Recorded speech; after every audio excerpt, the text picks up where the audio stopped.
इतना पैसा कमाओ कि कोई सपने में भी नहीं सोचना चाहिए कि इतना पैसा कोई कैसे कमा सकता है। कि मैं कोई चीज़ अचीव करूँगा और फिर मैं बताऊँगा कि देखो मैं कौन हूँ। कॉलेज लाइफ में तो सारी चीज़ें ही हो जाती है और फिर शादी के बाद कुछ बचता ही नहीं है। तो उसके अंदर से भी कहीं से भी निकाल के आप मेरे को ये बता दोगे ना कि ये इसमें एग्जैक्ट तुम वहाँ से पढ़ा रहे हो, तो मैं आगे पढ़ाना ही बंद कर दूँगा।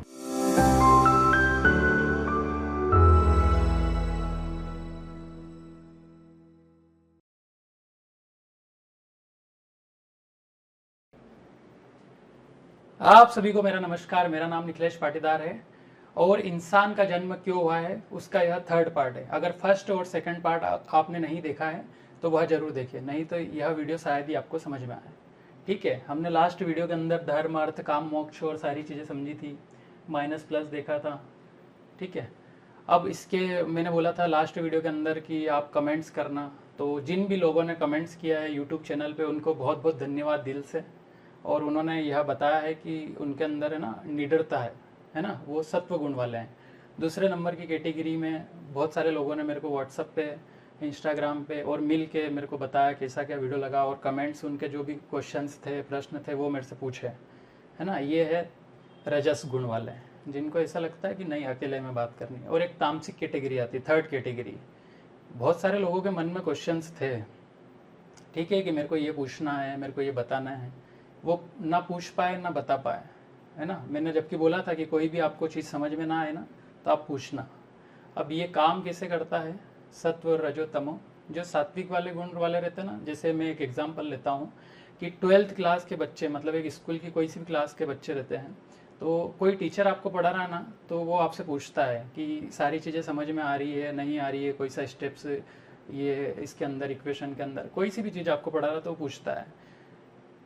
तो फिर बच्चे के अंदर कोई से 20-30 बच्चे बैठे तो एक आध बच्चा कि हाँ सर मेरे को समझ में आ रहा है, या मेरे को ये वाला स्टेप समझ में नहीं आया, तो वो बच्चा कौन रहता है, वो सत्व गुण वाला रहता है। उसके अंदर डर नहीं होता है, उसके अंदर ये नहीं होता कि मेरे बारे में कोई क्या सोचेगा। उसको ये रहता है कि मेरे को समझ में नहीं आ रही ना चीज़, तो मैं पूछ रहा हूँ सर से। सेकेंड नंबर का जो रजस कैटेगरी है वो ऐसा रहता है कि सर से ना पूछते हुए कोई साइड में जो बच्चा है उससे पूछ लेता है कि अरे यार ये कैसे हुआ, मेरे को समझ में नहीं आया। तो फिर वो बताता है कि रुक जा, अभी मैं बाद में समझाऊंगा तेरे को, या डायरेक्ट सर से पूछ ले। तो वो पूछता नहीं है फिर कि चल ठीक है तू ही समझा देना, क्योंकि उसको डर है ना, कि दूसरे क्या सोचेंगे। और एक थर्ड कैटेगरी वाला आता है तामसिक, जिसके अंदर इतना डर रहता है कि ना तो वो सर से पूछ पाता है, ना उस साइड वाले बच्चे से।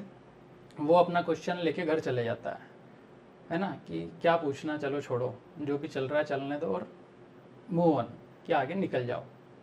तो ये तीनों कैटेगरी है। अब आप डिफाइन करना, आप बताना कि आप कौन सी कैटेगरी के अंदर हो। और ये चैनल मैंने आपके लिए ही बनाया है कि अगर आपको कोई चीज़ से डर लगता है, या समाज का डर है, या परिवार का डर है, कि या मेरे से डर है कि मैं क्वेश्चन करना है पर मैं कर नहीं पा रहा हूँ, कर नहीं पा रही हूँ, जो भी है XYZ चीज़, जो भी हो, आप स्त्री हो पुरुष हो, उससे कोई मतलब नहीं है, आप क्वेश्चंस करें, है ना। अभी 12th क्लास में देखो मैं बताता हूँ क्या प्रॉब्लम्स आती है लाइफ में जब ऐसी चीज़ें होती है, डर लगता है, एंजाइटी होती है, और कि क्लियरिटी होनी चाहिए कि लाइफ में कि क्या करना है। अभी 12th क्लास के बहुत सारे बच्चे हैं ना, 12th पास आउट करके 50% बच्चे हैं, उनको पता नहीं कि अब लाइफ में क्या करना है, कि आगे की पढ़ाई करनी है या नहीं करनी है, कौन सा कॉलेज लेना है नहीं लेना है, ये डिसीजन नहीं कर पाएंगे वो। 30% लोग वो रहेंगे जिनको सिर्फ है ना कॉलेज जाना है, हाँ कि 12th पास आउट कर ली, अब हमको बाहर जाना है, सिटी में पढ़ना है, कॉलेज लेना है, अब हम वहाँ पे क्या करेंगे वो उनको नहीं पता है ना। अभी जो आसपास के लोग बोलेंगे, जो मेजोरिटी चलेगी, दोस्त ने वो सब्जेक्ट ले लिया है, किसी ने वो कॉलेज ले लिया, तो उसके हिसाब से वो कॉलेज ले लेंगे। बचे 20% लोग, 20% में से 10% वो बच्चे रहेंगे जिनके कोई पेरेंट्स है, या कोई भैया डॉक्टर है, या कोई रिलेटिव है कि मेरे भैया इंजीनियर है, या कोई भी XYZ, कि मेरे को इन्होंने ज़्यादा बहुत पैसे कमाया, नाम कमाया, तो वो वाली फील्ड में सिलेक्ट कर लूँगा। उनकी पर्सनल चॉइस नहीं है कोई कि मेरे को इसमें मज़ा आते हैं, बस उनका ऐसा कि नहीं, इन्होंने नाम बनाया ना तो मेरा भी नाम बनेगा, ये डॉक्टर है, इंजीनियर है, वकील है, किसी भी फील्ड में कोई भी है, तो वो पर्टिकुलर उस चीज़ से इंस्पायर हो जाएंगे और कर लेंगे कि मेरे को भी ये करना है ना। और फिर बचे 10%, वो 10% जो बच्चे बचे ना, उनका सिर्फ इतना है कि वो पढ़ाई कब करेंगे और वो सक्सीड कब होंगे, जब उनके पीछे मजबूरी है कोई, कि हमारी फाइनेंशियल कंडीशन बहुत अच्छी नहीं है इसलिए हम पढ़ना है और पढ़ाई करनी है, और वही सक्सीड होंगे लाइफ में। क्योंकि एक मजबूरी होती ना, तभी लाइफ में बच्चा डेडिकेशन के साथ कोई भी काम कर पाता है ठीक है, एक कोई मजबूरी, एक तो पैसे की फाइनेंशियल कंडीशन हो सकती है, कुछ भी हो सकता है, या कि हमारा समाज में नाम नहीं है, कुछ भी ऐसी कि पैसा और ये सब चीज़ें नहीं है, तो मेरे को पढ़ाई करके वो अचीव करनी है। दूसरे नंबर की कैटेगरी आती है, उसके अंदर ऐसा होता है कि मेरे भैया, मेरे भाभी, या कोई मेरे अंकल आंटी या मेरे मम्मी पापा बहुत ज़्यादा पढ़े लिखे हैं, और इसके कारण मेरी रेपोटेशन के कारण मेरे को भी पढ़ना पड़ेगा। ठीक है, ये दूसरे नंबर की कैटेगरी आती है कि पूरा समाज में, मतलब ऐसा कि आपका पूरी जो फैमिली में सारे लोग पढ़े लिखे अच्छे स्टैंडर्ड लेवल पे पहुंचे हुए हैं, तो आपको भी कहीं ना कहीं ये डर है कि मेरी वजह से मेरी फैमिली और इनका सबका नाम खराब ना हो, इसलिए मैं पढ़ूंगा। थर्ड नंबर की कैटेगरी एक और आती है, जिसके अंदर ऐसा होता है कि आपकी किसी ने इंसल्ट कर दी, कोई भी लड़का लड़की या समाज में किसी व्यक्ति ने, आपके पेरेंट्स की या किसी भी, उसका आपको बदला लेना है कि मैं कोई चीज़ अचीव करूँगा और फिर मैं बताऊँगा कि देखो मैं कौन हूँ। इसके लिए आप पढ़ाई करते हो अच्छे डेडिकेशन से, है ना। और फिर सबसे लास्ट कैटेगरी आती है जो कि एक्सेप्शनल रहती है, और वो होते हैं 0.001, कि ये इनको पूरी लाइफ क्लियर रहती है कि मेरे को क्या करना है, क्या पढ़ना है, नहीं पढ़ना है, कोई समाज का डर नहीं है, कोई फैमिली के डर से कोई इनके प्रेशर नहीं रहता है, कोई फेल होने का डर नहीं रहता है। ये अपनी चॉइस से, अपने मन से, और जिस भी फील्ड में इनको काम करना रहता है वो इनको पूरा कॉन्सेप्ट क्लियर रहता है कि मेरे को पर्टिकुलर इस फील्ड में जाना है, समाज जाए या नहीं जाए, कोई लोग जाए या नहीं जाए, कोई दोस्त जाए या नहीं जाए, इनका कॉन्सेप्ट अपने आप क्लियर रहता है। अब ये इनका कैसे क्लियर रहता है वो मैं आगे बताऊंगा। पर अभी के जो 12th क्लास के जो बच्चे हैं, या जिन्होंने 12th पास आउट कर ली है, या जो 50% लोग हैं जो घर चले जाते हैं, उन सब के लिए ये वीडियो है ना, ये चैनल। और अब मैं आगे बताता हूँ कि कैसे कैसे क्या क्या चीज़ें करने से घर जाते हैं, यहीं पे पढ़ते हैं या सक्सेस होते हैं। ठीक है, तो आप पूरा वीडियो देखें। फर्स्ट और सेकंड पार्ट अगर आपने नहीं देखा है तो वो ज़रूर देखें, नहीं तो यह वीडियो शायद ही आपको समझ में आएगा। ठीक है, लास्ट वीडियो के अंदर अपन ने देखा था काम, क्रोध, लोभ, मोह, मद, मत्सर, है ना। ईर्ष्या नहीं होनी चाहिए, जलन नहीं होना चाहिए, क्रोध नहीं होना चाहिए, तो कमेंट आना चाहिए था। अब कमेंट कैसे करते हैं, बहुत सारे बच्चों को समझ में नहीं आ रहा है कि कमेंट मतलब प्रश्न क्या करना है। तो उनकी चेतना का स्तर मैं बताता हूँ कि प्रश्न कैसे होते हैं। आप में से कोई बच्चा कमेंट करना चाहिए था कि क्रोध क्यों नहीं आना चाहिए। क्रोध तो आना चाहिए, अगर हमको कोई मार पीट के चला गया या हमारी बहन बेटी के साथ या कोई गलत चीज़ें कर रहा है तो क्या क्रोध नहीं आना चाहिए, है ना। किसी एक कमेंट किया था किसी ने कि माता पिता के धर्म होते हैं क्या, इनके सबके धर्म होते हैं क्या, मैं हमारा क्या, हमारा कोई धर्म नहीं होता है। बहुत अच्छा क्वेश्चन था वो, उसका जवाब भी देंगे अभी आगे अपन। ठीक है, तो कमेंट्स लास्ट वीडियो पूरे देखें और वहाँ पे आप समझे, उसके बाद ये सारी चीज़ें आपको समझ में आएगी अगर आपने पहले वाले पार्ट नहीं देखे हैं तो। अब यहाँ पे मैंने बताया था कि कामना होती है ना तो ब्रह्मचर्य होना चाहिए, पर मैंने यहाँ पे ना कामना के अंदर वासना जन्म ले लेती है ना। वासना कैसी जन्म ले लेती है कि कोई लड़की की वासना होती है कि मैं 3-4 बॉयफ्रेंड बनाऊं, कोई लड़के की वासना होती है कि नहीं मैं एक गर्लफ्रेंड नहीं, मेरे 4-5 गर्लफ्रेंड होनी चाहिए, अलग अलग जगह, अलग अलग सबके साथ घूमूंगा, अलग अलग लाइफ स्टाइल में इंजॉय करूंगा, है ना। उसकी ऐसी वासना होती है कि एक मेरा, हाँ चलो वो तो बाद में बताऊंगा मैं, एक फ्रेंड है, उसकी एक अलग ही कामना है कि मेरे को बहुत सेडिक्टिव बनना है ना, अलग अलग गर्लफ्रेंड्स बनानी है, उसकी कामना है। तो उसका अब अफेक्ट कहाँ पे पड़ेगा उसकी लाइफ में, वो भी अपन बात करते हैं। कामना यहाँ पे मैंने नेगेटिव की बात करी थी, पर कामना है ना पॉजिटिव के अंदर ऐसी होनी चाहिए। एक सेकंड हो गया, कामनाएं पॉजिटिव में होनी चाहिए, है ना, माइनस में नहीं, प्लस में कामना होनी चाहिए। और कामना आपकी ऐसी होनी चाहिए कि आपकी कामनाएं देख को दूसरों को इंस्पिरेशन लगे कि यार कामना तो ये है ना। ऐसी कामना हर व्यक्ति के अंदर होनी चाहिए। ठीक है, सबसे पहली कामना होनी चाहिए धन धान्य कमाने की, इतना पैसा कमाओ कि कोई सपने में भी नहीं सोचना चाहिए कि इतना पैसा कोई कैसे कमा सकता है। ठीक है, ये कामना आपकी होनी चाहिए। बस इसके पीछे टर्म एंड कंडीशन ये है कि धर्म से पैसा कमाना, किसी के साथ गलत करके नहीं, ठीक है, भ्रष्टाचार करके नहीं, किसी के साथ मतलब अन्याय करके पैसा नहीं कमाना है, ईमानदारी से और मेहनत से पैसा कमाना है। और इतना कमाना है कि कोई सोचना भी नहीं चाहिए कि इतना पैसा कोई कैसे कमा सकता है। ठीक है, कामना मतलब होता है ड्रीम्स, डिज़ायर्स, कि ये डिज़ायर्स होगी ना तभी लाइफ में आपको चैलेंज मिलेंगे, तभी आप लाइफ में कुछ करोगे, है ना। चैलेंजेस नहीं है आपकी लाइफ में तो कोई भी कुछ आप आगे नहीं बढ़ोगे, है ना। चैलेंजेस तब मिलते हैं जब आपकी डिज़ायर होती है, कोई चाहत होती है कि मैं ऐसा करूँ, मैं ऐसा घर बनाऊँ, ऐसा बंगला गाड़ी हो, कुछ भी है, छोटी छोटी डिज़ायर से ऐसे बहुत बड़े बड़े लेवल की भी डिज़ायर्स होती है ना। अब टीन एज के अंदर पता नहीं रहती है कि कौन से लेवल पे क्या डिज़ायर होती है, कि 35 साल की एज में क्या होना चाहिए एक आदमी के पास, 45 साल की एज में क्या होना चाहिए, 50 साल की एज में क्या होना चाहिए। अगर आप आपके पेरेंट्स के साथ बैठे हो, उनसे बातचीत करोगे ना, उनसे पूछना कि पिताजी पापा 50 साल की एज में क्या होना चाहिए एक व्यक्ति के पास, तो वो बताएंगे आपको कि एक वर्चस्व होना चाहिए, एक रुतबा होना चाहिए। ठीक है, पर अभी टीन एज में आपको सबसे पहले यहाँ से आपका देखा जाएगा, आपकी लाइफ पूरी है ना, कि आप करते क्या हो।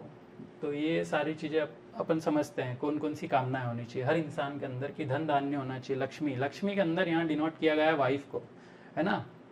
मैं बोलता हूँ हर लड़के की कामना होनी चाहिए कि उसको सुंदर, सुशील, गुणवान, ब्यूटी विद ब्रेन, है ना, एक ब्रेव गर्ल मिले, मतलब एक लाइफ पार्टनर मिले, कि जिसके अंदर एक कोई भी चीज़ ड्रीम फुलफिल करने की कामना हो या कुछ भी हो। हर व्यक्ति की अलग अलग कामनाएं होती है, कि कोई लड़के की अलग कामना होगी, कोई गांव का है तो उसकी अलग कामना होगी, कोई सिटी का बच्चा है तो उसकी अलग कामना होगी।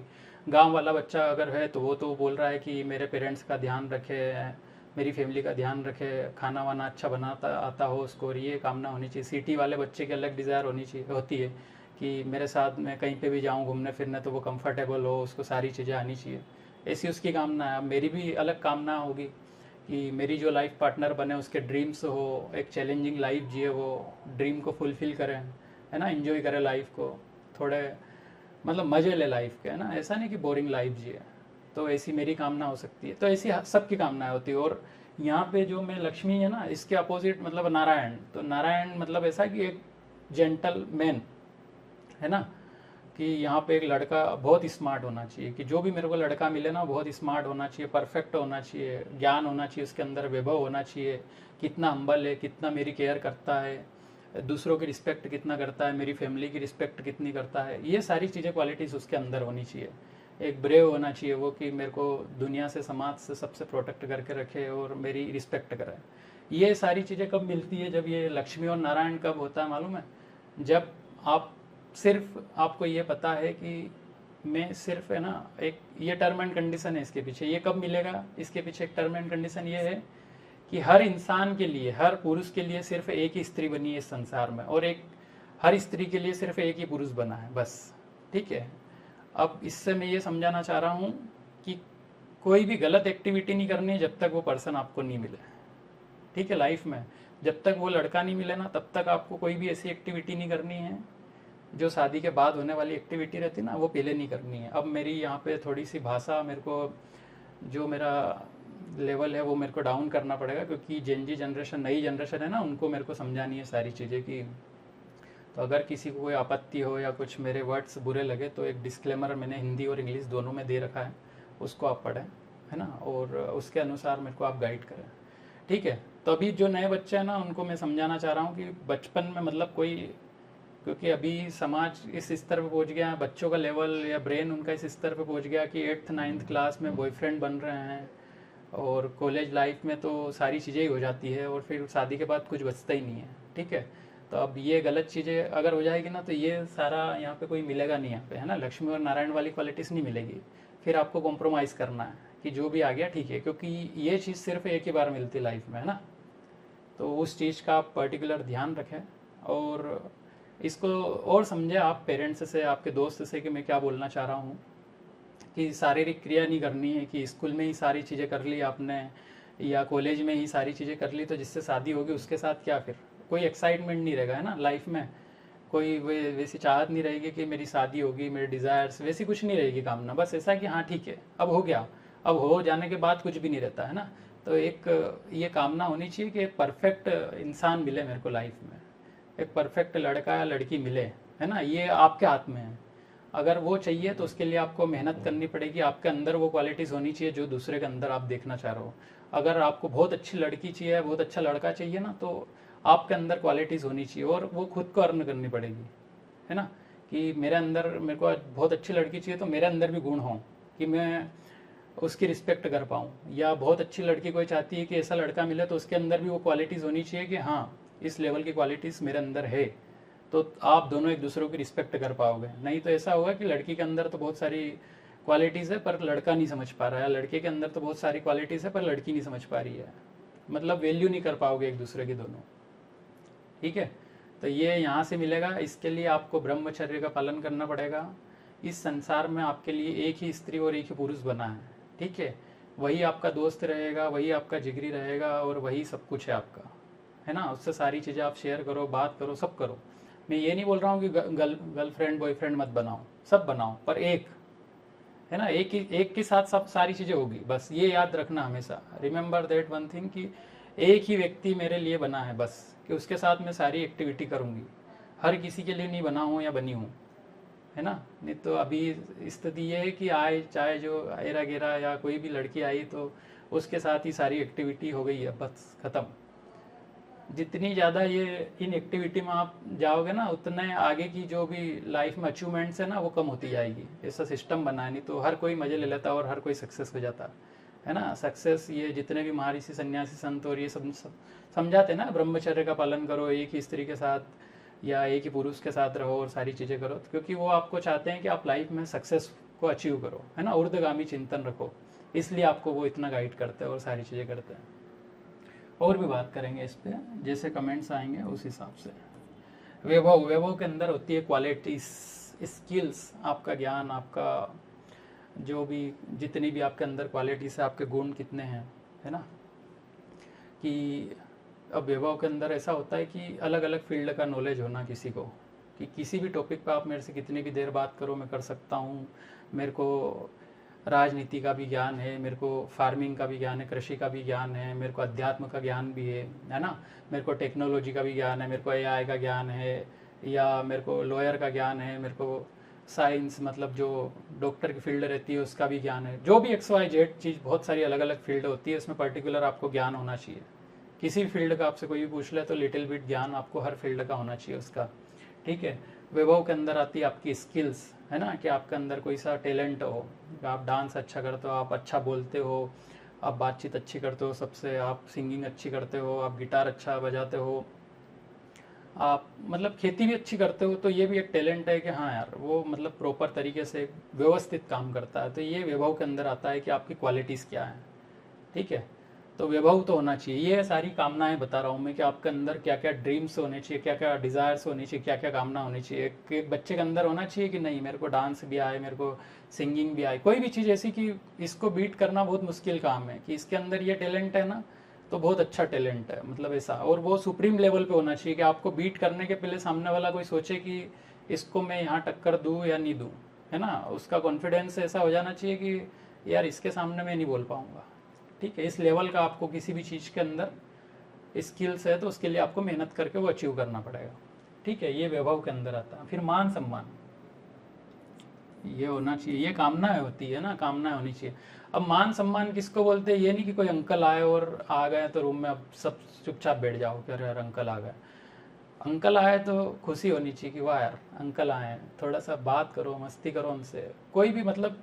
मान सम्मान वो है कि अगर 5th क्लास मतलब 5 साल का बच्चा भी आपके साथ कंफर्टेबल है और 90 साल का व्यक्ति भी आपके साथ कंफर्टेबल है ना। आपके प्रेजेंस होने की वजह से अनकंफर्टेबल नहीं होना चाहिए कोई भी, कि अरे यार अंकल आ गए तो मस्ती रोकनी पड़ेगी या मजाक मस्ती नहीं कर सकते, बहुत स्ट्रिक्ट है हमारा अंकल और ये है ना। या कोई भी आंटी आ गई तो हम अनकंफर्टेबल है। ऐसा कि बच्चे आपसे हंस के बात कर रहा है, कुछ भी आपसे क्वेश्चन करना है तो वो समझ सकता है, बातचीत कर सकता है, उसको रोना भी आ रहा तो रो सकता है। इसको बोलते हैं रिस्पेक्ट, कि आपकी रिस्पेक्ट कर रहा है वो, ठीक है। ना कि ऐसा कि कोई आपसे खुल के बात भी करना चाह रहा तो नहीं, कि हमारा अंकल तो बहुत एरोगेंट है, अकड़ू है, तो हम बात नहीं कर सकते। वो रिस्पेक्ट नहीं होती है ना, वो तो डिसरिस्पेक्ट हो गई है। अगर आपकी कोई रिस्पेक्ट कर रहा है ना तो आपके साथ खुल के बात करेगा, अच्छा लगेगा उसको आपके प्रेजेंस होने की वजह से, ठीक है। इसको बोलते हैं मान सम्मान। ये प्लस में पद प्रतिष्ठा। पद, इस संसार में ऐसा कोई भी पद नहीं बना है जिसको आप 7 साल के अंदर अचीव नहीं कर सकते हो, ठीक है। बस आपको क्लियर होना चाहिए कि ये पद मेरे को क्यों चाहिए। ये क्यों अगर क्लियर है तो आप 7 साल के अंदर उस पद को अचीव कर लोगे, फिर कोई भी आपको ताकत हरा नहीं सकती। बस आपको ये क्लियर होना चाहिए कि ये क्यों चाहिए मेरे को ये पद। बस वो जितना क्लियर क्यों रहेगा ना, उसके बाद से आप 7 साल काउंट कर लेना, आपको पद मिल जाएगा, ठीक है। इस इंडिया में थोड़ा सा रिस्ट्रिक्शन लगा है कि इस एज के बाद ये वाला पद इनको मिलेगा, पर आप उतने केपेबल बन जाओगे पहले ही कि हाँ कि इसने ये डिज़र्व करता है ये वाला पद, कि ये अचीव कर लिया, भले ही गवर्नमेंट दे या सिल ठप्पा लगाए या नहीं लगाए, पर इसके अंदर इतनी क्वालिटीज़ है कि हाँ ये डिज़र्व करता है ये वाला पद। ठीक है, तो पद तो आप कोई भी पा सकते हो, ये कामना होनी चाहिए कि मैं जो पद लेना चाहूँ वो मेरे को मिले। उन्नति, उन्नति की अलग अलग फील्ड है, मेरे अलग अलग स्ट्रीम्स है ना, कि मैं इसी किसी एक वेंचर के लिए काम कर रहा हूँ, मैं खेती में काम कर रहा हूँ, मेरी दुकान है, मेरा बिजनेस है, या कोई भी XYZ चीज़ है, तो सब में मैं उन्नति करूँ, ग्रोथ करूँ, कोई में माइनस मार्किंग नहीं हो, है ना। ये सब चीज़ें कब चलती है, जब आप अच्छा काम करते हो, है ना, किसी के भलाई के लिए काम करते हो, तब ये उन्नति मिलती है। किसी का नुकसान करोगे तो उन्नति तो स्टार्टिंग में बहुत मिलेगी, पर उसका भरपाई फिर बहुत ज़्यादा करनी पड़ जाएगी आपको, है ना।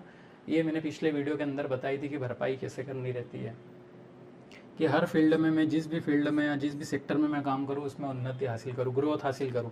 समृद्धि के अंदर होता है वेल्थ, वेल्थ का मतलब इंग्लिश में वेल्थ बोलते हैं, वेल्थ का मतलब होता है इकट्ठा किया हुआ। ये सारी चीज़ें जब आप इकट्ठी करोगे ना तो वो बनेगा समृद्धि। समृद्धि के अंदर आता है आपका स्वास्थ्य आता है। स्वास्थ्य कैसे इकट्ठा होता है, जब मैं कोई, जैसे भले ही मैं कितनी भी चीज़ें खा पी रहा हूँ, कुछ भी कर रहा हूँ, पर मैं रोज़ एक्सरसाइज कर रहा हूँ, है ना, सॉरी, मैं रोज़ एक्सरसाइज कर रहा हूँ, योग कर रहा हूँ, प्राणायाम कर रहा हूँ, सारी चीज़ें कर रहा हूँ, जिम जा रहा हूँ या स्विमिंग कर रहा हूँ, कोई भी ऐसी एक्सरसाइज के आधा घंटा मेरे शरीर के लिए मैं निकाल रहा हूँ, तो इसको बोलते हैं समृद्धि। इससे आएगी। आपको कोई रोग वगैरह होगा तो वो नहीं होगा, है ना। इस पर आप आपके हिसाब से चलाओगे कि नहीं मेरे शरीर में कोई रोग नहीं हो। और जब कोई भी आप एक्टिविटी करते हो, योगा करते हो, प्राणायाम करते हो, और ये थोड़ी आध्यात्मिक चीज़ें आप करते हो ना, तो आपका शरीर में कोई भी प्रॉब्लम आएगी ना, तो आपको 8 दिन पहले, 3 दिन पहले आपको इंट्यूशन होगा कि मेरे शरीर में ये वाली चीज़ मेरे को प्रॉब्लम दे सकती है ना, कि मेरे को ये इंट्यूशन के आपको पता चल जाएगा कि ये रोग होने वाला है ना। और एक बहुत एक्सट्रीम लेवल पे आप जब पहुंच जाते हो कि इसके अंदर प्राणायाम और योग और इन सब चीज़ों के साथ में अध्यात्म को जोड़ लेते हो और पढ़ते हो और एक गहरे लेवल पे पहुंच जाते हो ना, 10-15 साल, तो फिर आपको एक दिन ये भी पता चल जाता है कि मेरी मृत्यु कितने दिन बाद होगी। ठीक है, कि 5-6 महीना। और ये तो बहुत मतलब मैं आगे की बात कर रहा हूँ, वो मतलब बड़े लेवल की बात है, उसको अपन बाद में समझेंगे क्योंकि मैं बहुत छोटा हूँ अभी। उसके बाद आता है शांति। ठीक है, शांति के अंदर ये होता है कि मैंने पूरी सारी चीज़ें अरबों खरबों रुपए कमा लिए या कुछ भी है, ठीक है, इतनी शांति होनी चाहिए कि मेरे पास मान सम्मान लक्ष्मी वैभव सब है ना। और ये सारी चीज़ें ख़त्म भी हो गई ना, तो मेरा ऐसा कि ठीक है मैंने कमाया था ना मेरी मेहनत से, चले भी गया तो कोई दिक्कत नहीं है, इतनी शांति होनी चाहिए। ये कब होती है, जब आप खुद की मेहनत से कमाते हो, ठीक है, तब मिलती है शांति। कि आज मेरे को अगर मेरी कार नहीं है, मेरे को पैदल चलना है, तो मैं पैदल भी चल सकता हूँ, क्योंकि आपको पता है कि मैं पैदल चल के ही यहाँ पहुँचा हूँ एक दिन। तो आप जीरो पे भी आ जाओगे ना, तो भी आपको कोई ऐसा अशांति नहीं होगी, है ना, कि बहुत ज़्यादा टेंशन ले रहे हो। ठीक है, जो भी ये लाइफ में ऊपर नीचे होता रहता है, वो आपको इतना कैपेबल ये मेहनत बनाती है कि हाँ सब मैंने अचीव किया, मेरे को कोई बना बनाया नहीं मिला था। ठीक है, ये इतने लेवल की शांति होनी चाहिए। तो ऐसे ये अपनी कामनाएं, 8 कामनाएं मेन, है ना, ये अगर 8 कामनाएं आपने अचीव करी है लाइफ में, तो आप सक्सेसफुल हो। ना कि आपने सिर्फ पैसा कमा लिया तो आप सक्सेसफुल हो, है ना। बहुत सारे आप राजनीति के अंदर देखना, पैसा तो बहुत है, बहुत सारा पैसा, था पैसा, पर पद चाहिए, यहाँ पद प्रतिष्ठा चाहिए, एक पद चाहिए। इस पर्टिकुलर कुर्सी के लिए लड़ाई चल रही कि मेरे को ये पद चाहिए, उसके लिए कुछ भी कर सकता है व्यक्ति, है ना। समझना आप मैं क्या बोलना चाह रहा हूँ। तो ये सारी चीज़ें है ना, तो सक्सेसफुल हो आप, है ना। इसमें से एक भी चीज़ मिसिंग हुई तो उस दिन से आप समझ जाना कि सक्सेस में कमी है अभी। ठीक है, ये तो है कामना है। कामना है मतलब डिज़ायर्स, डिज़ायर्स मतलब सपने। हर बच्चे का सपना होना चाहिए, हर व्यक्ति का ड्रीम्स होना चाहिए। कोई भी एज में कभी भी कोई भी कैसा भी सपना देख सकता है कि मेरे को ये करना है। गांव वाले सपने देखते हैं कि मेरे को एक 4 मंजिल या 2 मंजिल घर बनाना है, एक कार लानी है और 4 धाम की यात्रा करनी है ना। इससे बड़े भी सपने हैं, बहुत सारे हैं, है ना। देखो बाहर निकलो, ऐसा नहीं कि 4 लोग वही कर रहे तो वही सपने हैं, सबके अलग अलग सपने हैं ना। मेरा भी सपना था कि एक दिन मैं कंप्यूटर में बैठ के काम करूंगा एक रूम में, और एसी वगैरह सारी चीज़ें फैसिलिटी होगी। तो वो सपना मैंने देखा था 8th क्लास में, 8th 9th में, 2007-8 की बात कर रहा हूँ, और आज वो फुलफिल कर रहा हूँ मैं। अब उस टाइम मेरे को नहीं पता था कि मैं कैसे अचीव करूँगा, क्या काम करूँगा, बस था कि मेरे को एक ड्रीम्स देखना है। तो अभी भी जो बच्चे 12th में हैं या छोटी क्लास में, तो उनको बताओ कि बहुत बड़े लेवल के आप सपने देख सकते हो और देखना चाहिए, और कोई सी भी एज हो, है ना। तो आपके जो भी ड्रीम्स हैं, सपने हैं, वो कमेंट्स करना आपकी, मेरे को ये करना लाइफ में, है ना। कोई देखने नहीं आ रहा आपके कमेंट्स की किस व्यक्ति ने कौन सा कमेंट किया और क्या ड्रीम्स है इसका। सिर्फ आपको रोज़ याद दिलाएगा वो कमेंट कि मेरा ये ड्रीम है और मेरे को इसके लिए काम करना है, नोटिफिकेशन आएंगे तो। ठीक है, इसलिए मैं आपको बोल रहा हूँ कि कमेंट्स करना आप। ये कामनाएं ड्रीम्स बहुत सारे हो सकते हैं। किसी का ड्रीम्स है मेरे को स्कूबा डाइविंग करना है, किसी का ड्रीम है कि मेरे को स्काई डाइविंग करना है, किसी का ड्रीम है कि मेरे को विदेश में जाके कुछ काम करना है, किसी का ड्रीम है कि मेरे को दुनिया भर के मंदिरों घूमने, मंदिर अलग अलग जितने भी है देवी देवताओं के बड़े बड़े मंदिर है वहाँ जाना है। किसी का ड्रीम्स है कि मेरे को लग्जरी कार लेनी है, किसी का ड्रीम्स है कि मेरे को मर्सिडीज़ खरीदनी है। तो ऐसे बहुत अलग अलग 100 ड्रीम्स हो सकते किसी के व्यक्ति को, और वो फुलफिल कर सकता है। अगर ड्रीम्स नहीं है ना आपके, तो आपको कोई भी चीज़ नहीं मिलेगी। और बिना ड्रीम्स के तो लाइफ मतलब मनुस्मृति एक अपने सनातन धर्म के अंदर है, उसमें बताया गया है कि बिना ड्रीम्स मतलब बिना कामनाएं के मनुष्य मतलब है ना जो वो पशु की लाइफ जिएगा। अगर वो धर्म से कामनाओं की पूर्ति नहीं कर रहा है और उसके ड्रीम्स नहीं है तो वो पशु की लाइफ जिएगा। दैट मीन्स इसका मतलब ये है कि वो गधे की लाइफ जिएगा, सिर्फ उठना खाना काम करो और सो जाओ, 2-4 बच्चे पैदा कर लो, बस इससे ज़्यादा कोई उसके लाइफ में नहीं। और वो बच्चे का भी भरण पोषण नहीं कर पाएगा, वो तो भगवान करेंगे। उसका काम ऐसा रहेगा कि मजदूरी कर रहे हैं, बस चल रही लाइफ, चल रही। उसका कोई भी ऐसा चैलेंज वाली लाइफ नहीं है, कोई इंस्पिरेशन नहीं उसकी लाइफ में, है ना, कि कुछ मज़ा आए, कुछ चैलेंज मिले कि हाँ यार कि ये मेरे को प्राप्त करना है, ये अचीव करना है, ऐसा कोई चैलेंज नहीं है उसका। और जो चैलेंज लेता है ना वही धर्म का पालन कर पाता है ना। जो चैलेंज नहीं लेगा ना लाइफ में वो अधर्म ही करेगा, इसकी गारंटी मैं लेता हूँ। क्योंकि अभी धर्म में बताऊंगा आगे क्या होता है। धर्म प्राप्त करने के लिए अपने आप को फना करना रहता है कि मैं कूद गया हूँ बस, है ना, कि आर या पार, इसके अलावा कुछ नहीं होता उसमें। और ये जो चैलेंज नहीं ले पाता ना वो अधर्म का साथ ले लेता फिर कि चलो इधर। ये कामनाएं होती है ना, पॉजिटिव में जाते हैं तो। क्रोध का मैंने बताया था, क्रोध आता है तो क्षमा कर देना चाहिए, बिल्कुल क्षमा कर देना चाहिए। पर एक कंडीशन ऐसे आती है, क्रोध होता है पॉजिटिव में भी होना चाहिए क्रोध, है ना, कि आपको कोई कुछ भी बोल रहा है ना तो उसको अधिकार नहीं है कुछ भी बोलने का, आपके अंदर क्रोध होना चाहिए। आपके पेरेंट्स के सामने कोई बदतमीजी कर रहा है, कुछ भी कर रहा है ना, तो आपके अंदर भी पावर होनी चाहिए कि ऐसे कैसे, ठीक है, सभ्यता के साथ होना चाहिए। बस ये पॉजिटिव में होना चाहिए कि किसी के साथ अन्याय हो रहा है ना तो वहाँ क्रोध होना चाहिए, कोई भ्रष्टाचार कर रहा है तो वहाँ क्रोध होना चाहिए, पाखंड फैला रहा है तो वहाँ क्रोध होना चाहिए, है ना। ये मंदिरों में बड़े बड़े आप देखना कि बहुत गलत चीज़ें, गलत एक्टिविटी होने लग जाती है बहुत बार, तो वहाँ पे आपको आवाज़ आप उठाओ, या आपके अंदर ऐसा कि ऐसे कैसे कर रहे हो, इतनी क्षमता होनी चाहिए आपको बोलने की। क्रोध वहाँ होनी चाहिए, ना कि आप बच्चे को या किसी अपने पत्नी के ऊपर हाथ उठा रहे हो, बच्चों के ऊपर छिड़छिड़ कर रहे हो, उनके ऊपर चिल्ला रहे हो। ये क्रोध नहीं बोलते इसको, है ना। अभी ये बहुत ज़्यादा वर्ड अलग हो जाएंगे इसलिए मैं समझा रहा हूँ आपको कि इसको क्रोध नहीं बोलते हैं। लोभ है ना, लालच का बोलते हैं। इसके अंदर यहाँ पे सेटिस्फेक्शन का बोला था मैंने कि जितना मिला है उतना अच्छा, फिर बाकी का कोई दिक्कत नहीं। लोभ होना चाहिए आपके अंदर, लालच होना चाहिए लाइफ में अच्छी चीज़ें प्राप्त करने का, है ना, कि मेरा भी मान सम्मान हो, मेरी भी रिस्पेक्ट हो, इसके लिए मैं कोई गलत काम नहीं करूँ, है ना।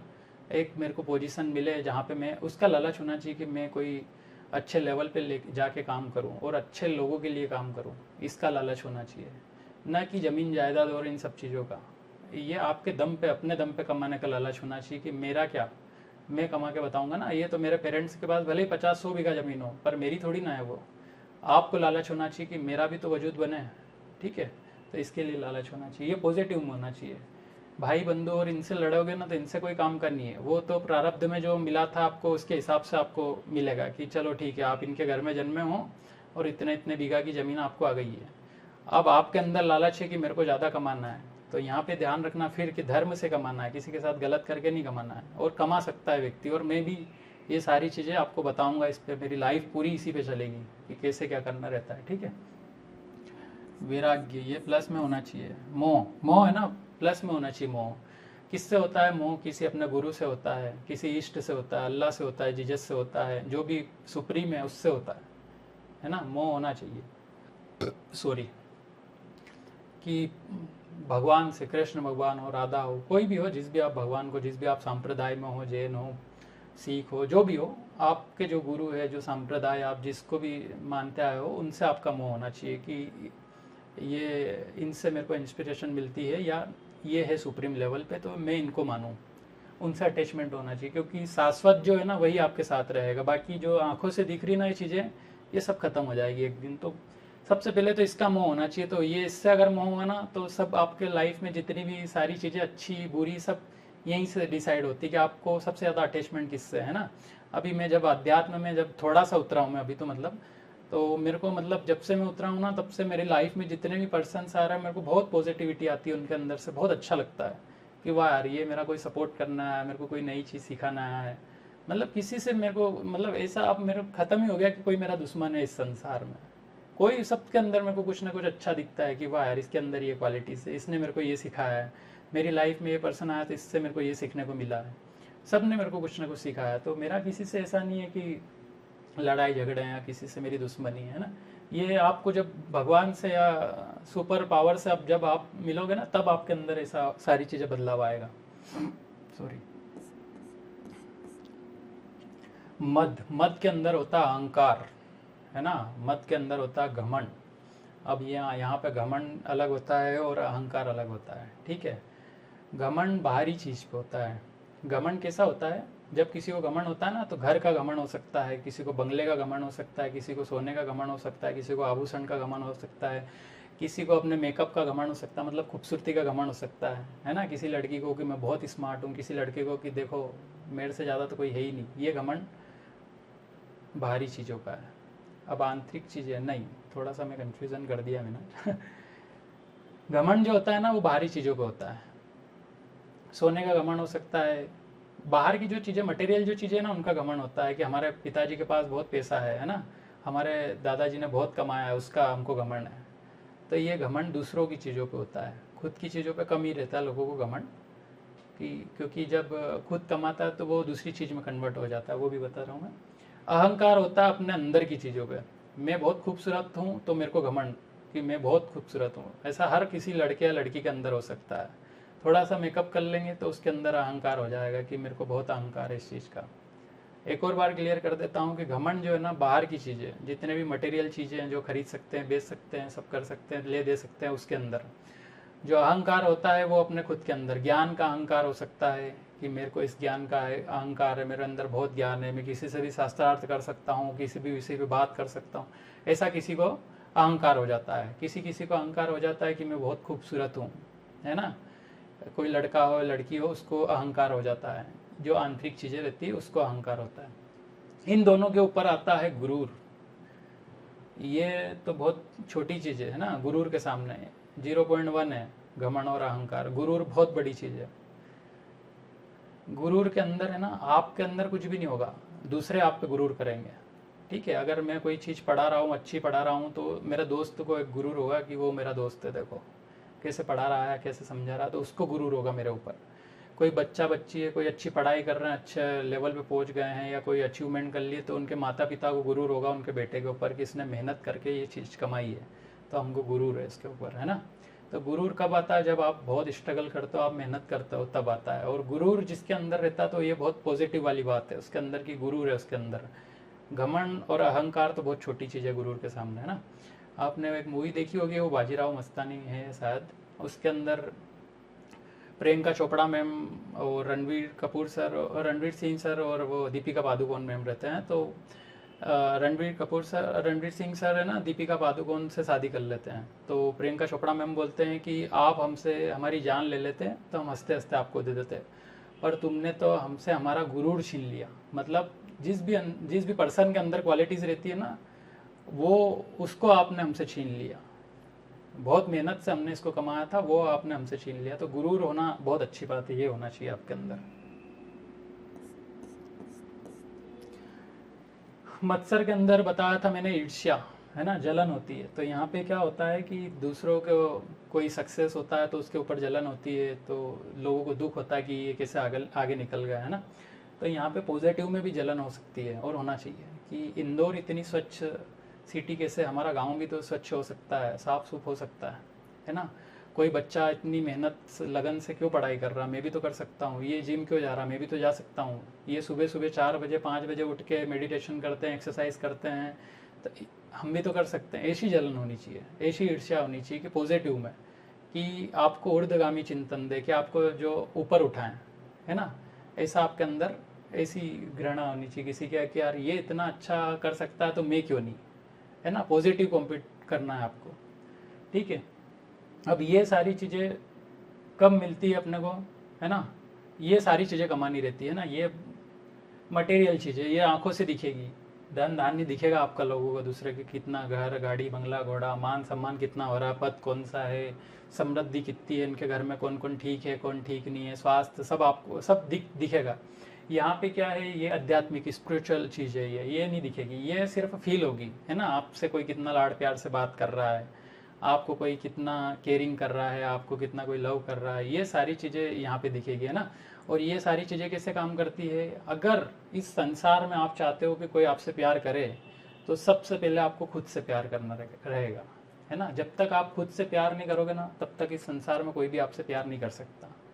खुद को आप बहुत प्यारे लगने चाहिए, सबसे पहली कंडीशन कि आपके अंदर प्यार होगा ना, तो आप दूसरों को दे पाओगे। आपके अंदर दया होगी ना, तो दूसरों को दी आपने दया, किसी के ऊपर दया करी आपने, किसी पशु के ऊपर या कोई के किसी भी, बहुत सारी मतलब हम्बलनेस, दया मतलब किसी के ऊपर आपने हम्बल व्यवहार किया, दया करी, तो आपको भी कोई ना कोई दया करने वाला आएगा ऊपर से, कहीं से भी आएगा। इस संसार का एक नियम है गिव एंड टेक, जो आप दोगे ना वो आपको मिलेगा रिटर्न, ठीक है। अगर आप किसी से अच्छा व्यवहार कर रहे हो तो उसके बदले में आपको अच्छा व्यवहार मिलेगा। आपने किसी की तारीफ करी कि वाह बहुत अच्छे लग रहे हो आप, या आपने अच्छी ड्रेस पहनी है, तो आपको भी कोई ना कोई कॉम्प्लीमेंट देगा, कभी ना कभी देगा, 2 दिन बाद देगा, तीसरा पर्सन आके देगा। यहाँ से आपने दिया और वहाँ से आपको आएगा, बस ये पूरा साइकिल चलता है इस लाइफ का। जो भी आप दोगे ना वो रिटर्न ना आएगा। किसी की आपने बुराई भी करी ना तो वो भी आएगी। ये बहुत सारी चीज़ें अपन समझेंगे आगे। अब ये होगा तो दोगे ना, आपके अंदर प्यार होगा तो दोगे। तो ये मिलता कैसे है, ये आपसे भक्ति करने से मिलता, अध्यात्म के साथ जुड़ने से मिलता, ठीक है। फिर अध्यात्म पे आते हैं अपन। ये अध्यात्म बहुत इंपॉर्टेंट है आपकी लाइफ में। अगर अध्यात्म नहीं है ना आपकी लाइफ में, तो आप बिना डायरेक्शन की लाइफ जी रहे हो, है ना, कि कोई समझ नहीं आएगी कि कौन से लेवल पे मेरे को क्या चीज़ करनी है।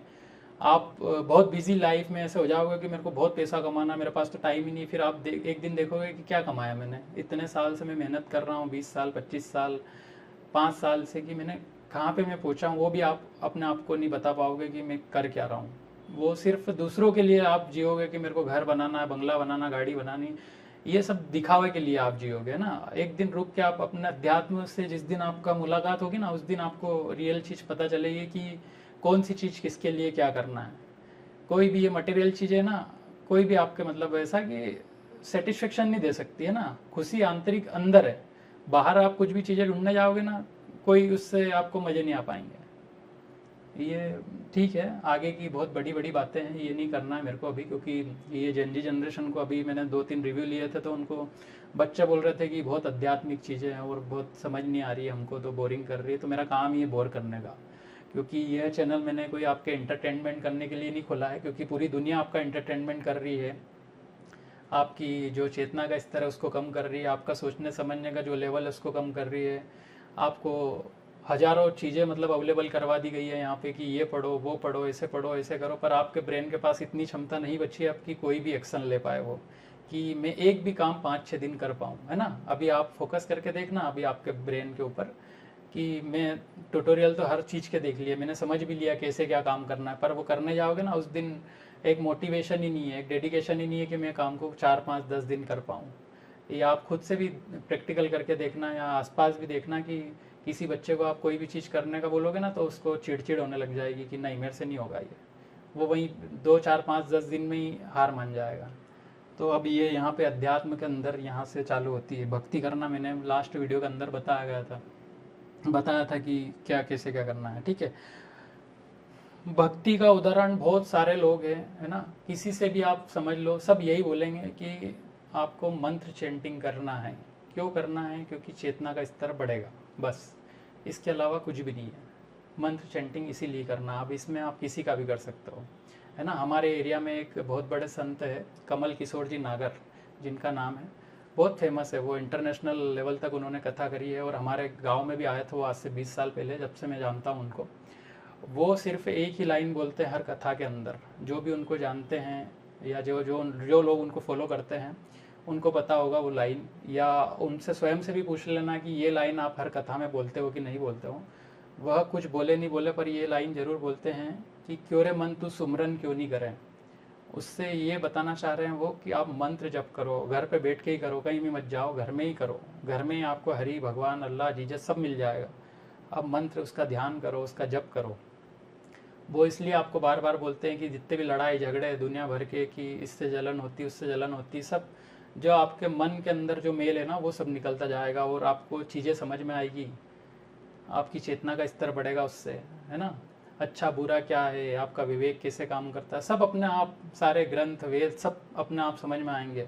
आपके बच्चे को, किसी बच्चे, जो छोटा बच्चा है ना, 5th क्लास के बच्चे से लेकर 12th क्लास के बच्चे तक को मैं हर किसी को ये बोलता हूँ कि, हर पेरेंट्स को भी मैं ये बोलता हूँ कि उनको आप गायत्री मंत्र जप करने का बोलो। कि 5 साल का भी बच्चा है और 15 साल का भी है ना, कम से कम 5 मिनट 10 मिनट गायत्री मंत्र जप करें, है ना। उससे होगा क्या कि अपने आप जो संसार का ज्ञान है, जो वेद का ज्ञान है, वो अपने आप आएगा उसके अंदर। ये जितनी भी सारी चीज़ें मैं पढ़ा रहा हूँ, धर्म अर्थ काम मोक्ष, और ये सारी जितना भी मैं आप भी आगे भी पढ़ाऊँगा, ये आप 4 वेद पढ़ लो, 4 उपवेद पढ़ लो, 18 पुराण पढ़ लो, 108 उपनिषद पढ़ लो, और जितने भी वेदांत है सब पढ़ लो। उसके अंदर से भी कहीं से भी निकाल के आप मेरे को ये बता दोगे ना कि ये इसमें एग्जैक्ट तुम वहाँ से पढ़ा रहे हो, तो मैं आगे पढ़ाना ही बंद कर दूंगा। और बोलो, ठीक है। तो ये ज्ञान कहाँ से आता है? ये मंत्रों से आता है ना। कोई गुरु आपको मंत्र देता है, या किसी शिव, या जो भी कृष्ण है, राधा है, जिसका भी मंत्र जप करोगे आप, उसके अंदर वो ताकत रहती है कि उनकी क्वालिटीज आपके अंदर ट्रांसफर होने लग जाती है धीरे धीरे धीरे धीरे धीरे, है ना। अगर आप रावण का फोटो लगाओगे तो रावण की क्वालिटीज आपके अंदर आ जाएगी। आप घर में अपने आसपास देखना कि घर में बहुत सारे घर में भगवान के फोटोज लगे रहते हैं, राधा स्वामी बाबा जी का फोटो लगा रहता है। तो क्यों लगाते लोग? क्योंकि उनकी क्वालिटीज अपने अंदर आए, उनके गुण अपने अंदर ट्रांसफर हो, ठीक है। तो आप, माता पिता ही सबसे बड़ा गुरु होता है। तो वो अपने बच्चे, जो भी छोटे बच्चे हैं, 5th क्लास में पढ़ रहा है, 8th क्लास में पढ़ रहा है, क्योंकि वो पता नहीं उसको 12th के बाद कौन सा सब्जेक्ट लेना, उसको नहीं पता है, ठीक है। वो उसकी चेतना का स्तर जो रहेगा ना, उसके हिसाब से वो सिलेक्ट करेगा कि मेरे को कौन सा सब्जेक्ट लेना है, क्या लेना है, ठीक है। अध्यात्म होना बहुत जरूरी है। अगर अध्यात्म नहीं है ना, तो भले ही पूरी, मतलब अभी जो एजुकेशन सिस्टम है ना, उसके अंदर सिर्फ आपको देखो 3 चीजें होती है। शिक्षा होती है एक, जिसको एजुकेशन बोलते हैं, एक विद्या होती है जिसको स्किल्स बोलते हैं, और एक ज्ञान होता है, ठीक है। शिक्षा आपको स्कूल में मिलेगी, है ना। स्कूल में आपको सारी चीज़ें पढ़ाई जाएगी कि ऐसा सर्किट होता है, ये वायर होते हैं। मतलब मेरे को भी, मैंने 11th 12th के अंदर पूरा एक इलेक्ट्रिसिटी बोर्ड का जो स्ट्रक्चर पढ़ा था, पर मेरे अंदर इतनी कैपेबिलिटी नहीं थी कि वो पढ़ने के बाद मैं डायरेक्ट प्रैक्टिकल कर पाऊँ। उसके लिए एक मास्टर आदमी होता है ना। अभी आप देखना आपके आसपास जिसने मैकेनिकल इंजीनियरिंग करी है ना, उससे आप कार के सामने खड़े करना, उसको बोलना है कि यार इसके अंदर से एक आवाज़ आ रही है टिक टिक टिक टिक कहीं से, वो बताओ मेरे को कहाँ से आ रही है। वो नहीं बता पाएगा, भले उसने कितनी भी पढ़ाई कर रखी हो। पर एक गैरेज के सामने जाना और वहाँ पे आपको 8 10 12 साल 15 साल का एक बच्चा दिखेगा जो कि 3 4 5 साल से काम कर रहा हो, या कोई मैकेनिक जिसके पास वो 5 6 साल से काम कर रहा हो, उसको बोलना है कि यार इसके अंदर से एक आवाज़ सुनो यार, मैं चला के बताता हूँ। वो बता देगा आपको कि देखो ये इस इंजन के इस वाले पार्ट्स के अंदर ये वाली प्रॉब्लम है, खोल के देख लो, ये चेंज करने से आवाज़ बंद हो जाएगी। और एक्चुअली प्रैक्टिकल करके देखना, वो बता देगा। पर जो अभी एजुकेशन सिस्टम है ना, वो उसके अंदर इतनी क्षमता नहीं है कि वो इस लेवल पे बात करके आपको बता दे कि जाओ ये करके देख लो, है ना। तो यहाँ पे अभी आपको जो भी 12th में पढ़ रहे हो या कहीं पे भी कोई सी क्लास पढ़ रहे हो ना, यहाँ पे सिर्फ आपको ना इन्फॉर्मेशन दी है कि इससे ऐसा होता है, इससे वो होता है, भारत में इतने स्टेट्स हैं, ये राज्य है, वो है। भले ही नहीं भी पढ़ो तो कोई दिक्कत नहीं है, पर एक स्किल से यहाँ पे माइनस हो गई आपकी कि आपको काम करने की क्षमता नहीं है आपके अंदर, है ना। वो उस्ताद सिखाता है, एक मास्टर आदमी सिखाता है। इलेक्ट्रिशियन जितने भी आपके घर में आते हैं ना, उनसे पूछना क्या पढ़े लिखे हो, बोले नहीं, पर हाँ पूरी वायरिंग वगैरह मैं सब कुछ कर दूंगा, ठीक है। तो यहाँ बेसिक ये स्किल्स आपको और ये एजुकेशन दोनों इंपॉर्टेंट है लाइफ में। ये मैं नहीं बोल रहा हूँ कि सिर्फ स्किल्स ले लो और एजुकेशन मत पढ़ो, और एजुकेशन ले लो और स्किल्स पे काम मत करो। अभी प्रॉब्लम क्या आ रही है सिटी के अंदर की, 1 लाख बच्चे पढ़ने आते हैं, 10,000 बच्चों का मैक्सिमम 10,000 बच्चों का सिलेक्शन हो जाता है कहीं पे भी एग्जाम वगैरह, फिर 90,000 बच्चे क्या करें, वो घर जाते हैं। उनमें क्या प्रॉब्लम्स क्या आ रही है कि स्किल्स नहीं है और एजुकेशन, दोनों की दिक्कत हो गई है। अब बहुत सारे बच्चे चाहते हैं कि मैं तो दुकान खोलूंगा, मेरे को व्यापार करना, मेरे को। अब यहाँ पे सारी चीजें ऐसा कि बनी बनाए, कोई भी मैन्युफैक्चरिंग नहीं कर रहा है ना, नई चीज नहीं बना रहा है, सब चीजें इंपोर्ट कर रहे हैं बाहर से कि यहाँ से ये चीज आ जाए, इस देश से आ जाए। मैन्युफैक्चरिंग बंद कर दी है। अभी यहाँ के बच्चे, बहुत सारे बच्चों को ऐसा कि मेरे को पढ़ाई से कोई लेना देना नहीं, 5th क्लास तक भी सफिशिएंट है मेरे लिए। अब मैन्युफैक्चरिंग करना है तो उसको समाज जबरदस्ती बोलता है कि नहीं पढ़ाई करनी पड़ेगी तेरे को, उसके बिना कुछ नहीं। अरे आप मैन्युफैक्चरिंग करने लग जाओ, कोई भी प्रोडक्ट बनाओ जिसमें आपको मास्टरी करनी है उसमें करो। छोटे छोटे आप स्टार्ट तो करो, वैसा भी गांव से स्टार्ट करो, गांव में जिस चीज़ की भी रिक्वायरमेंट है वो आप बनाओ। क्यों आपको बाहर से इंपोर्ट करना पड़ रही चीज़ें, इन चीज़ों पे काम करो, है ना। ये अध्यात्म से आपको ज्ञान आएगा कि मैं कुछ कर सकता हूँ, मेरी कैपेबिलिटीज कब दिखेगी, जब मैं अपने आप के साथ टाइम स्पेंड करूँगा कि यार मेरे को कुछ करना है, मेरे को कुछ करना है। मतलब आपके साइड में बहुत सारी प्रॉब्लम्स चलती है ना। एक फार्मर जब मैं मेरे खेत पे जाता हूँ तो मेरे को बहुत सारी प्रॉब्लम, यार ये इतनी मेहनत क्यों कर रहा है, इसकी जगह तो अपन ये वाली टेक्नोलॉजी यूज़ कर सकते हैं, या इतना इसमें टाइम और पैसा क्यों वेस्ट कर रहे हो, यहाँ तो सीधे सीधे ऐसा काम हो रहा है। जब आप ग्राउंड पे जाओगे, रियलिटी समझोगे और उस बच्चे को बोलोगे कि ये काम कर, तो उसको समझ में आएगा कि अच्छा ये काम ऐसे भी हो सकता है। अब ये मेरे को मतलब मैं खेत पे जाता हूँ ना, मेरे को बहुत मेरा दिमाग चलता है कि यहाँ पे ऐसा कर सकते हैं, यहाँ पे ऐसा कर सकते हैं। पर एक बाउंड्रीज है मेरी भी कि चलो अभी अपनी उस फील्ड में अपन नहीं है, अपनी ये है, काम सब में करना है पर टाइम टाइम पे, ठीक है। तो हर मैं बच्चों को बोलना चाहता हूँ कि अध्यात्म से जुड़े, मंत्र चैंटिंग करें, जिस भी भगवान में आपको इंटरेस्ट हो, 5 मिनट 10 मिनट किसी भी टाइम कर सकते हो। कोई नहीं बोला है कि सुबह ही करना है या दिन में नहीं कर सकते, रात में, जो भी आपको टाइम मिले 5 मिनट निकालो और मंत्र चैंटिंग करो। आप किसी जिस भी भगवान में इंटरेस्ट हो आपको उनका करो, ठीक है। क्योंकि यहाँ पे अगर अध्यात्म छूटा ना आपको तो लाइफ में फिर बाद में जब पूरी पढ़ाई वगैरह हो जाती है, शादी वादी सब हो जाती है ना, तो फिर लाइफ में प्रॉब्लम्स आती है ना। और लाइफ में जब प्रॉब्लम्स आती है तो जैसे शादी हो गई तो उसके 4 6 7 8 10 महीने बाद आपको एक रिलेशनशिप मैनेजर चाहिए या एडवाइजर चाहिए कि जो हमारा रिलेशन है ना वो खराब हो रहा है, हम एक दूसरे को समझ नहीं पा रहे हैं। तो ऐसा क्या हुआ कि आप पढ़े लिखे लोग हो, आप समझ नहीं पा रहे हो, डिवोर्स तक की बात आ गई है और चिड़चिड़ हो रहा है, अध्यात्म नहीं है ना।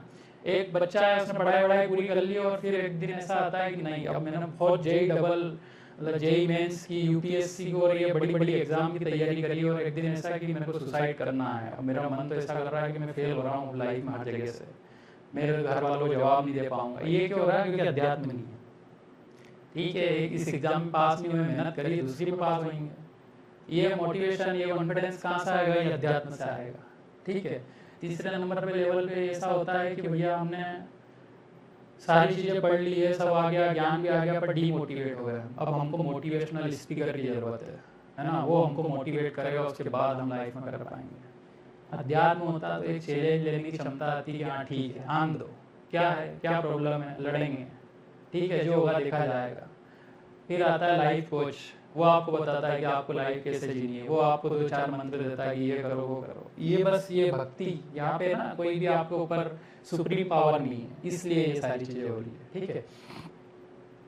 सॉरी, कमेंट्स करें आप, मतलब कमेंट्स से मेरा मतलब है क्वेश्चंस करें कि कौन सी चीज़ समझ में नहीं आई यहाँ पे, है ना। बहुत सारे कमेंट्स यहाँ पे बनते हैं। और इसके अलावा भी मैं ये चैनल मैंने इसलिए ओपन किया है कि बहुत सारे लोग लाइफ में स्ट्रगल करते हैं, उनको समझ में नहीं आता कि मेरी लाइफ में ही इतना स्ट्रगल क्यों है, मेरे को मतलब मैं इस घर में क्यों जन्म लिया है मैंने, मेरे दूसरे मम्मी पापा भी तो हो सकते थे, या मेरे को यहाँ गधे अमली क्यों करनी पड़ी, मजदूरी क्यों करनी पड़ रही है। और बहुत सारे लोग हैं कि मेरे को ये बॉयफ्रेंड क्यों मिला है। ऐसे बहुत लाखों क्वेश्चंस हैं, वो मैं आपको समझा रहा हूँ कि कैसे कैसे क्वेश्चंस हो सकते हैं या किन किन चीज़ों को मैं आगे बताऊँगा या समझाऊँगा, ठीक है। मतलब मेरा क्वेश्चन यही है कि मेरा ही वीडियो पे देख रहे हो आप, दूसरे का भी तो वीडियो देख सकते थे, या आपकी लाइफ में जो भी आपका लाइफ पार्टनर बना है वही क्यों बना, दूसरा भी तो बन सकता था। आपके मम्मी पापा ही आपके मम्मी पापा क्यों है, पड़ोस के अंकल आंटी भी तो आपके मम्मी पापा हो सकते थे। आपके भाई बहन ही क्यों है, यही क्यों है। आपके लाइफ में कौन कैसे कब मिलते हो, इसी सिटी में आपका जन्म क्यों हुआ है ना। और अपनी दोनों की बात चल रही है ना, तो यहाँ पे आप दुनियादारी सब भूल जाना। आपको कोई भी क्वेश्चन करना है, प्रश्न करना, तो मेरे से करो, आप कमेंट्स लिखो, हिंदी इंग्लिश संस्कृत जो भी आपको लैंग्वेज आती है उस लैंग्वेज में लिखो। मेरे को उससे कोई भी नहीं फर्क पड़ता कि आप जापानीज लिख रहे हो चाइनीज लिख रहे हो। बस मैं कमेंट्स इसलिए करवा रहा हूँ कि आप जब भी 2 3 4 आगे की वीडियो देखोगे ना, जब भी आप कोई प्रश्न करते हो ना, तो उसका आंसर अपने आप आपको लाइफ देती है, यूनिवर्स आपको देता है। बस यहाँ पे सबसे पहली स्टेप है कि आपको प्रश्न करना है कि ऐसा क्यों, ठीक है। कोई भी प्रश्न करोगे ना तो उसका आंसर मिलेगा, मैं इसकी श्योरिटी देता हूँ आपको। बस प्रश्न करना और ईमानदारी से और खुल के प्रश्न करना कि मेरे को ये समझना है, ये चीज़ समझ में नहीं आ रही है, मैं लाइफ में यहाँ स्टक हो गया हूँ या हो गई हूँ, या मेरे को अब समझ नहीं आ रहा है कि मैं कौन सी फील्ड में क्या काम करूँ, जो भी क्वेश्चन हो आपके, आराम से बिंदास होकर क्वेश्चन करो, है ना। सब भूल जाओ दुनियादारी को, कोई भी साथ नहीं खड़ा रहेगा, सिर्फ आपका रिजल्ट देखेगा, कोई भी देखेगा ना कि आपने क्या अचीव किया, आपका स्ट्रगल कोई नहीं देखेगा, है ना। तो ये आपके लिए ये चैनल, कोई डरने की बात नहीं है, बिंदास होकर क्वेश्चंस करें। आपको मैंने कमेंट करने का बोल दिया, अब मैं भी यहाँ से कमेंट करूँगा। कमेंट मतलब मेरा प्रश्न है, तो मेरा हाथ जोड़ के उन सभी पंडित जी, पुजारी जी, गुरु जी और जितने भी अपने सनातन धर्म और हिंदू संप्रदाय को मानने वाले हैं, जानने वाले महापुरुष हैं, उनसे सबसे मेरा एक क्वेश्चन है, मेरा प्रश्न है कि अगर सत्य सनातन धर्म है तो हिंदू, मुस्लिम, सिख, ईसाई क्या है? और अगर यह संप्रदाय है तो गौरी शंकर, वैष्णव और जो भी रहते हैं ना कि वैष्णव संप्रदाय होता है, गौरी शंकर संप्रदाय होता है या शिव संप्रदाय होता है, तो ये क्या है? अगर ये पंथ है तो संप्रदाय क्या है, और संप्रदाय ये है तो पंथ क्या है? अगर मेरा ये क्वेश्चन करने में मेरे से कोई गलती हुई तो उसके लिए मैं क्षमा चाहता हूँ। मैं मतलब हर लोगों से, किसी से भी, मतलब जो भी आप, जिनको भी अगर इस क्वेश्चन का आंसर हो वो आंसर कर सकता है, या आपकी पहचान में कोई अच्छे गुरु जी हो, पंडित जी हो, उनको आप मतलब ये लिंक शेयर कर दे या वीडियो शेयर कर दे, तो उसके वो मेरे लिए हेल्पफुल रहेगा। मेरे को ये जानना है बस, है ना। तो मेरा विनम्र निवेदन है उनसे कि इसका आंसर दें। कमेंट्स कर सकते हो तो कमेंट के अंदर दें, या वीडियो बना सकते हो आप छोटा सा, तो वो आप बना के दें। बस इसका आंसर मेरे को चाहिए। बी पॉजिटिव, बी हैप्पी, हमेशा खुश रहें, हमेशा सकारात्मक रहें।